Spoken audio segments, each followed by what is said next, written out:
नमस्कार, आप देख रहे हैं सी न्यूज भारत। मैं हूं आपके साथ स्नेहा सिंह। वक्त हो गया है न्यूज आर का। खबर गाजीपुर जनपद के कासमाबाद से, जहां के पूर्व ब्लॉक प्रमुख श्याम नारायण राम ने वर्तमान सरकार की नीतियों को लेकर ग्राम प्रधानों के ऊपर उत्पन्न हुई समस्या से अवगत कराते हुए बताया कि एक तरफ जहां मामूली मानदेय पर प्रधान ग्राम सभा में सभी कार्यों को पूरा कराते हुए कठिन मेहनत करता है, वहीं ऑपरेटर और शौचालय संचालकों के मानदेय को यदि प्रधान की निधि से पूरा किया गया तो धन के अभाव में गांव का विकास कार्य रुक सकता है। उन्होंने कहा कि सबसे अच्छा कार्य यदि कहीं होता है तो वो ग्राम पंचायत स्तर पर होता है, इसलिए सरकार को चाहिए कि वो इनकी निधि को बढ़ाए।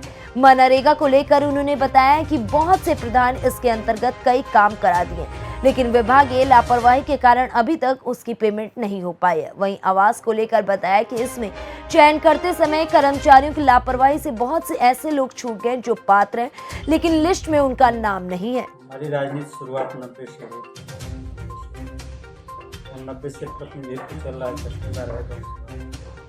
मैं पूर्व ब्लॉक प्रमुख रहा हूँ, ब्लॉक राजनीति से भी जुड़े रहे और इस समय वर्तमान में हमारी बहू सोना भारती प्रधान हैं।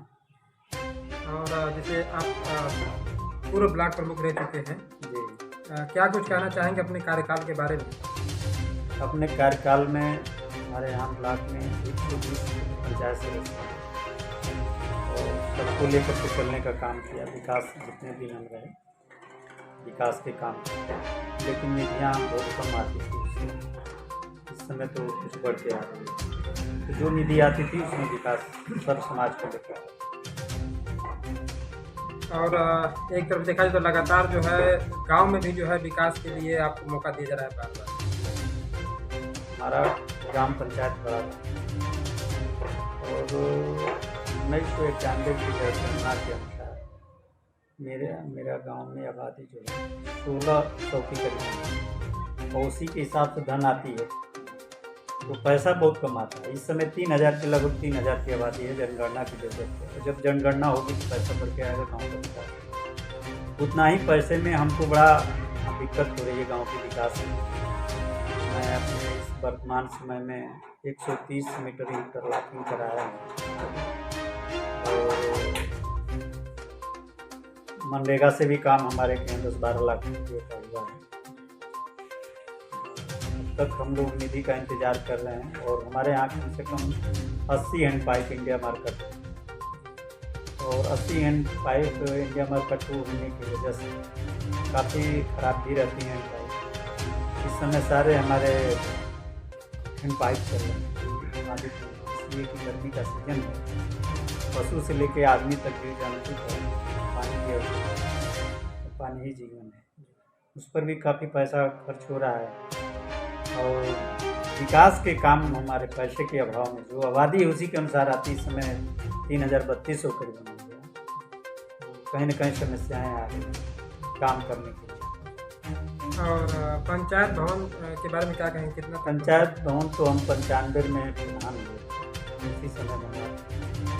और प्राथमिक विद्यालय भी 2010 में जब मैं भी प्राथमिक विद्यालय बना दिया। पीछे जो है सामुदायिक शौचालय यहाँ भी हमारे हम लोग जिताए थे, चूँकि हमको प्रमुख होना था इसलिए अपना चीज नहीं लड़े उसको जिता दिया। 6000 उनका और 12000 ये 18।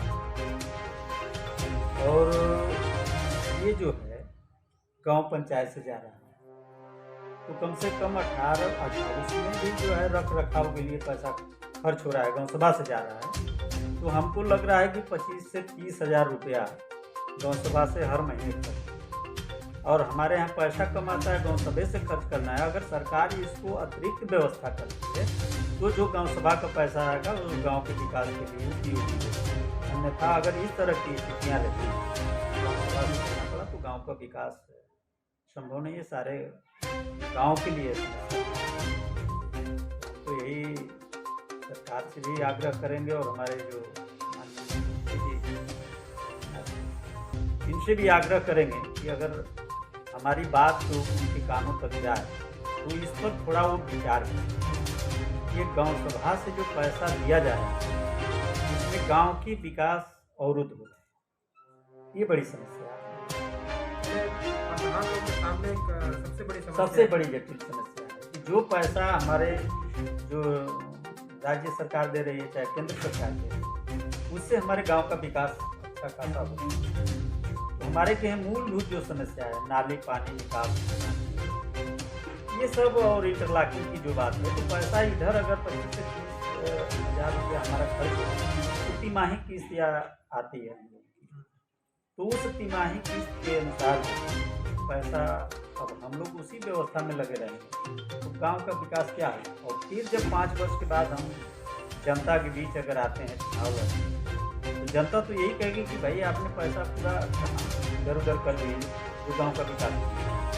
ये पैसा गांव सभा का अगर उन कार्यकर्ताओं के बीच जो कर्मी हैं उनके बीच अगर जा रहा है तो अब सोच लीजिए कि 20,000 से अगर मिनिमम जोड़ रहे हैं तो 12 महीने का जोड़ेंगे कितना पैसा होगा।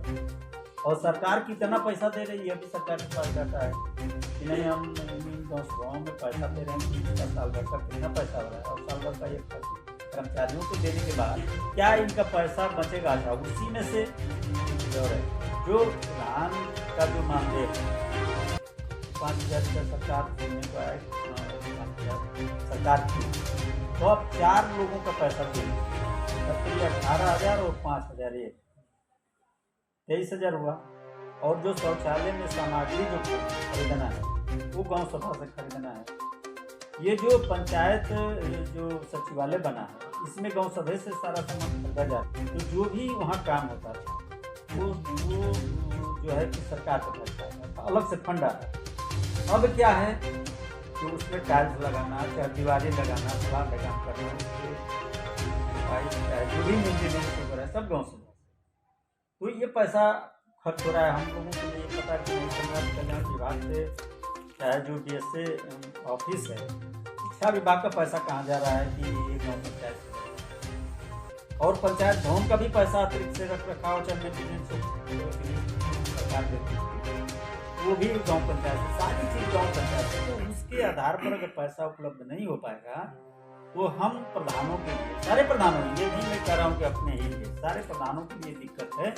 और देखिए कहीं ना कहीं सरकार किसी की भी हो लेकिन प्रधान भी एक सरकार है, अपने गांव का वो अपने गांव की मांग को पूरा नहीं कर पाता, तो हम तो सरकारें से अपेक्षा करेंगे। और जब चुनाव आती है तो प्रधान होते हैं भी नेता बनाते हैं विधायक चुनाव बताते हैं, हम लोग वोट करते कराते हैं, लेकिन हम लोगों की बात उस सदन में कोई रखता नहीं है कि अब बताइए एक जनप्रतिनिधि हम लोग हैं मात्र 5,000 रुपये, जबकि मूलभूत समस्या गांव के गरीब जनता किसी की दवाई की लेकर के किसी की बीमारी की लेकर के है, कोई मरनी करनी है शादी ब्याह है, सारे लोग अपेक्षा ध्यान से रखते हैं कि हम गरीबों का सहयोग किया जाए। और सरकार ऐसी व्यवस्था बनाती है कि जो एक वो चलता है ना ठेकेदारी व्यवस्था सेम वही गाँव में चल रही है। तो जब कोई हम काम कराएंगे तो उसका एस्टिमेट बनेगा कि वर्क ID निकलेगी, यही आएगा देखेगा एस्टिमेट बनाएगा कितना बनाएगा। लेकिन गांव के लोगों को हम लोगों से काफ़ी बीमारियाँ जा रही आगजनी हो गया कोई दैवीय आपदा हो गया तो प्रथम गांव के प्रधान के हम लोग दौड़ के आते हैं और कहते हैं कि प्रधान जी सहयोग। तो ये बताइए प्रधान जी लोग कहाँ से सहयोग तो बढ़ गई है। खैर मैं ये नहीं कहता कि नजायज हम लोग करें, लेकिन कम से कम हमारी मानदेय अगर बढ़ती है तो हम उसी में से कुछ सहयोग करेंगे। कोई एस्टिमेट बना उसमें सारी प्रक्रिया सरकार भी जानती है कि ठेकेदारी व्यवस्था कैसे चलती है, सरकार ने लेकर के कमीशन उसके देने के बाद प्रधान के पास अगर 10 रुपया बचेगा उसमें से 5 रुपया का उसके बावजूद भी सारे सरकार की या मंत्रियों की या विधायक सांसदों की निगाह रहती है कहाँ प्रधान जबकि अगर यह बताइए कि यह गरीबों के हित का स्कीम है और सरकार के पास पैसा उपलब्ध है तो गरीबों के बारे में आप सुनते हैं कि माननीय मुख्यमंत्री जी 300 रुपया शायद वो प्रस्ताव मंजूर हुआ कि नहीं हुआ, न तो मात्र 204 रुपये में कौन सा मजदूर काम करेगा। मजदूरों की बात है, गरीबों की बात है। जब वो प्राइवेट में इस समय काम कर रहा है हमारा तो 350 रुपया मिल रहा है, और मनरेगा में जा रहे हैं काम करने के लिए तो 240 रुपया, और उसके बाद 3 महीने 4 महीने में पेमेंट होता है। तो ये सरकार को इस पर विचार करना चाहिए। जिन्हें बिल्कुल मूलभूत जमीनी स्तर की समस्या है, जी। बार बार जो है लोग यही कहते हैं कि हमने तो काम कर लिए हैं, 4 महीना 6 महीना हो गया, हाँ। पैसा नहीं मिला। कहीं ना कहीं ब्लेम लगाते हैं कि देखिए प्रधान जी हमारा हाँ, पैसा खा गए, पैसा खा गए, उतार गए। यह सरकार की कमजोरी और प्रधानों के ऊपर थोपा जाता है, जनता थोपती है। भाई देखिए 5 किलो दारू इससे गरीबों को रोजगार की रोजगार के बारे में सरकार नहीं सोची। एक तो ये लोग की भावना है, और हमारे गरीब देखिए हमारा जो गाँव से चमार घर और दिन शायद इस जाति को आप जानते, यही 3 का गाँव से था और अत्यंत गरीब। अब रहा सवाल आवास की, सरकार की स्कीम चली हमारे कहीं बहुत 60 मात्र आवास जो है चले, जब सरकार का निर्णय अधिकारी दबाव बना के जो पूर्व प्रधान थे उनसे माइनस करा दिया। बहुत से लोग हमारे कहीं आवास विहीन है, आप चलेंगे, आप हम दिखा देंगे अगर गाँव में, तो बहुत से खपरेल जिनका था बहुत दिन का बना था आज बस हो गया, जो कि झोपड़ी में। हम लोग इंतजार कर रहे हैं कि ये विधानसभा चुनाव खत्म होगा, आचार संहिता खत्म होगी, माननीय मोदी जी का देश के प्रधानमंत्री जी का जो स्कीम जो चल रही है उसमें शायद हमारे गाँव का कुछ भला हो जाए। अभी जरीमंदी का चुनाव हो रहा है, आचार संहिता लगा है, कहने का मतलब कि देखिए गरीब के प्रति स्कीम चलाइए तो त्वरित उसका पालन होना चाहिए। जैसे मजदूर काम करता है 1 हफ्ते बाद तो उसको आशा उम्मीद दे सकती है, और ये सारी सरकार की कमजोरी प्रधानों के ऊपर थोपा जाता है। वही नहीं, लोग गाली देते हैं, हम लोग सुन के जनप्रतिनिधि हैं, हम नहीं बर्दाश्त करेंगे तो फिर इसी के बीच में रहना और इसी के वोट के लिए जाना है, चाहे अपने लिए मांगे चाहे किसी एक पार्टी के लिए मांगे। निवेदन करते हैं, लोग आते हैं, लेकिन गाली देते हैं, इतनी गाली, माँ बहन बेटी सारी गालियाँ देते हैं। तो आखिर में सरकार इस स्कीम को चला रही है गरीबों के प्रति, तो क्यों नहीं इस पर ध्यान देते? हम जनप्रतिनिधि गाली सुनते हैं, वो भी जनप्रतिनिधि हमारे। गाजीपुर से सी न्यूज संवाददाता रमेश यादव की रिपोर्ट। फिलहाल इस खबर में बस इतना ही। देश दुनिया की ऐसी तमाम खबरों को देखने के लिए बने रहें सी न्यूज भारत के साथ।